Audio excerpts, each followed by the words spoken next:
Hello, Internet. I'm Chris with Level 9 Sports again, and in my hands is the Salomon Keira boot. Right off the bat, you'll notice it has two-buckle system as opposed to a more traditional four-buckle system. This two-buckle system is the same as the Salomon SPK boots, which are kind of their famous park boot. The purpose of these two oversized buckles is basically it's just less material that's attached to the shell. All of this buckle metal assembly has weight, and the less of it that you have, the lighter the boot is. Along those same lines, this boot is actually a polypropylene shell, which most ski boots are polyurethane, which is a bit denser and a bit heavier of a plastic.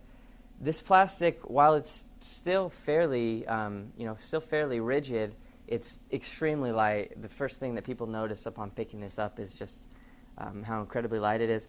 Obviously, the name and the design of it are to be for a girl or for a woman, but I mean, if you're comfortable with yourself, you can man up and wear this. There's really nothing specifically about this that makes it a lady's boot.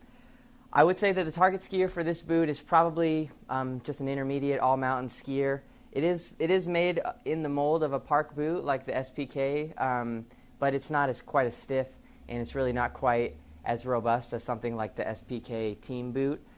So maybe for like a young girl or a teen that's a park rat but not too aggressive, this is a fine boot. Or for just your all-mountain skier that's not necessarily interested in the park and is just doing all sorts of terrain, this is a good all-mountain boot.